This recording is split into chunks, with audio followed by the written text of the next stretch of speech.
You really want me on the team. What's your approach to recruitment? You want first place, come play with me. You want second place, go somewhere else. Like I would watch Magic play. I'd watch Michael play. And I would see them do these unbelievable things, and I'd say, you know, can I get to that level? I don't know, but let's find out.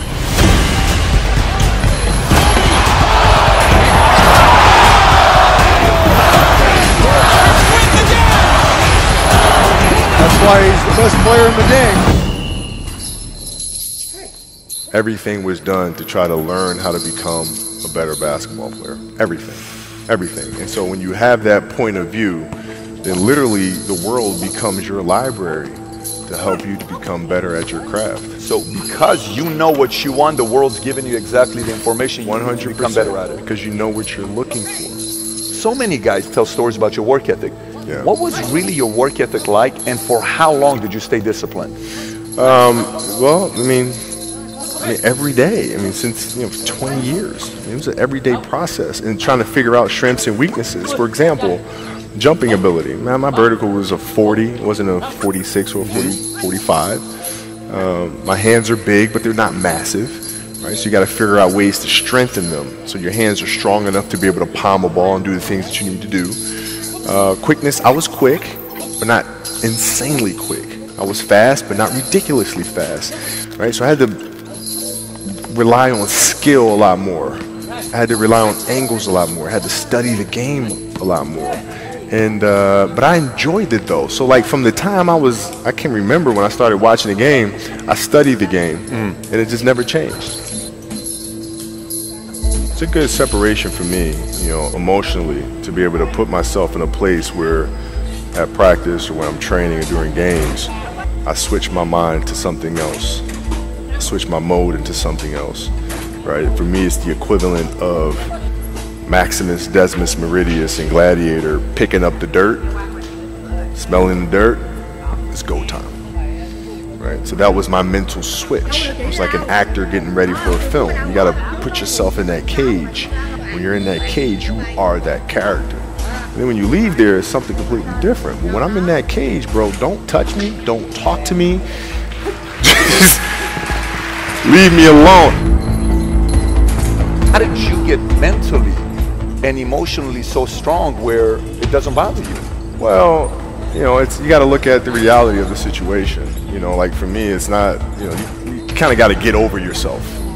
It's not about you, man. Like, okay, you feel embarrassed. You're not that important. Like, get over yourself. That's where you go. Get over yourself, right? Like you're worried about how people may perceive you, and like you're walking around and it's embarrassing because you shot 5 air balls.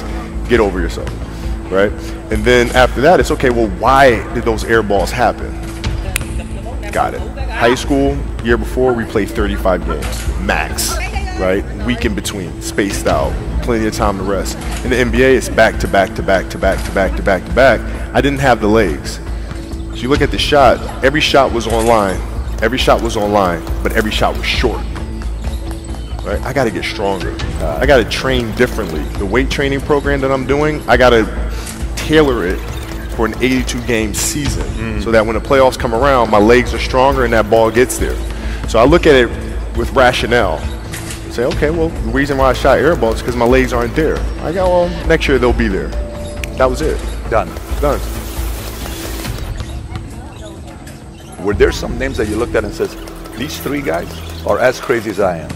At the time, I deal with what I've referred to as Goat Mountain. I went to Goat Mountain, and I talked to Magic, Michael, Bird, Hakeem Olajuwon, Jerry West, Oscar Robinson, Bill Russell. So I would talk to them. What did you do? What were your experiences? Michael in particular, he's become my big brother. He's been my big brother since I first came in the league. And what was that process like?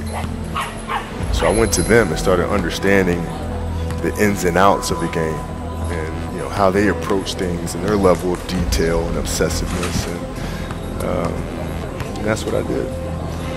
The players that had that passion but weren't willing to commit their entire lives to doing that, right? It's a choice. Right? You have other things. You have family. You have all these other things that you have to do. The game can't really be your #1 priority. And so I was just looking at that like, man, this is going to be fun.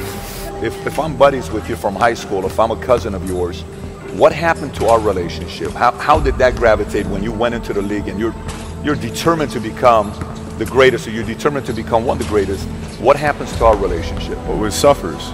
It does suffer. Oh, yeah. Okay. Yeah. And you understood that. You were okay with that. Well, yeah. And the people that love you, like friends and family, like they know that about you. Got it. So they let you be you.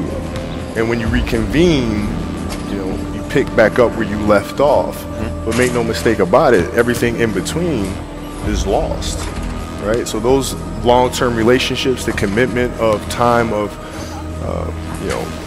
taking vacation. Like I see a lot of players take vacations with other players that are close friends, or just take vacations just to take vacations, or just hang out just to hang out. Like I never did that. Why not though? Why didn't you do that? Well, because when I retire, I didn't want to have to say, I wish I would have done more. I don't want that. I don't want that. You got a lot of people paying their hard-earned money to come watch you perform. Perform.